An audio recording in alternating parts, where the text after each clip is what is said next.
O que é a alma? Vídeo 7. Perguntas intrigantes.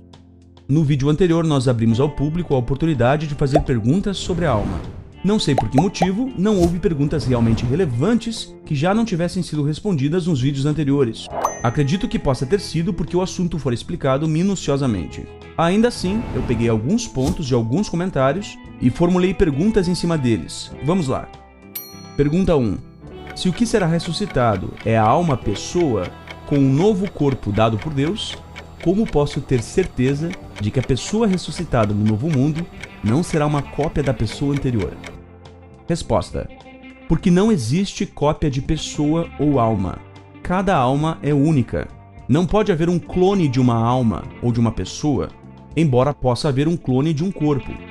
Mesmo se um cientista clonasse um DNA, este seria outra alma, outra pessoa, pois as experiências de vida, que exercem certa influência sobre o ser, e o modo como Deus percebe a nossa personalidade única, diferem de alma para alma. Então cada alma ou pessoa, do ponto de vista de Deus, é especial e única, e Deus é um fator determinante e objetivo nessa questão. A alma ressuscitada será a mesma que existe viva na memória de Deus. É importante lembrar também que as células de um corpo adulto não são as mesmas de quando ele era bebê, embora a pessoa seja a mesma. Apenas lembrando também que o cérebro faz parte do corpo e não da alma. Então não são as minhas células que determinam quem eu sou, nem a minha aparência, mas a minha personalidade, o meu eu. Este eu não é apenas feito de memórias, mas é a própria essência intelectual somada a todos os atributos que fazem de mim quem eu sou. Pergunta 2. Há algum exemplo bíblico de alguém que ressuscitou em outro corpo e era a mesma pessoa? Sim, Jesus Cristo. Se você ler os relatos dos evangelhos sobre a ressurreição, como Lucas 24, do 15 ao 31, e João 20, do 13 ao 16, e também 26, você vai perceber que os discípulos não reconheceram a Jesus pela forma corpórea, mas pela personalidade e outros atributos. Talvez aqui alguém argumente que Deus os teria impedido de perceber que era o mesmo corpo. Bem, essa tese é muito interessante para uma pegadinha do Silvio Santos. Porém, este é um assunto sério e não devemos desrespeitar a verdade por usar argumentos bobos. Portanto, se a pessoa alegar isso, desista dela, pois ela não tem solução.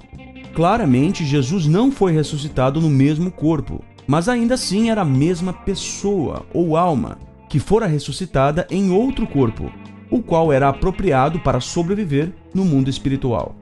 Perdoem-me os sinceros em suas crenças, mas a ideia de que Jesus é um ser humano igual a como ele era antes no mundo espiritual rebaixa o cristianismo ao nível da mitologia grega.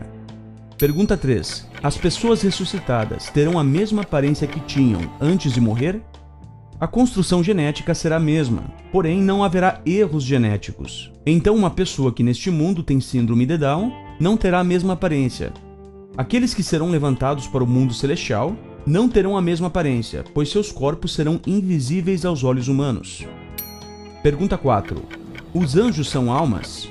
Bem, se nós definirmos almas como pessoas, sim, os anjos são pessoas. Porém, nem toda pessoa é um ser humano. A palavra alma também é como a criatura humana é chamada.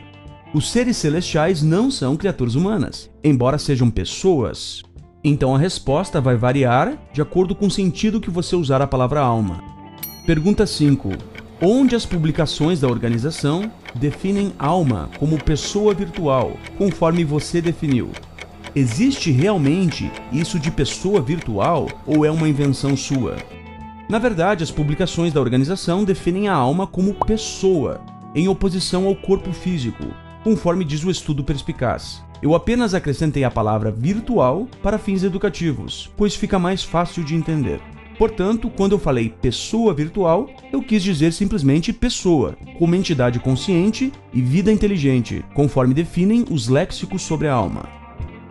Pergunta 6. A alma é uma entidade espiritual? Nenhum judeu e nenhum cristão dos tempos bíblicos jamais definiu a alma como sendo uma silhueta espiritual de aspecto corpóreo que entra no corpo e atravessa paredes, conforme prega o espiritismo e a cristandade apóstata. A definição do apóstolo Paulo sobre a alma, em 1 Coríntios 15:45, é a mesma de Gênesis 2:7. A alma vivente é a criatura humana viva, o ser humano vivo. De uma perspectiva filosófica, a alma assume um sentido mais abstrato, conforme o apóstolo Paulo dissertou. 1 Coríntios 15:37 diz: "E o que você semeia não é o corpo que se desenvolverá, mas apenas um simples grão." Então aqui ele compara a pessoa com a semente, ou o grão que é plantado, e o corpo com a planta. Então a pessoa, a alma, é como a semente, e o corpo é como a planta. O corpo é onde a alma, a pessoa se virtualiza, ou interage com o mundo como ser vivente.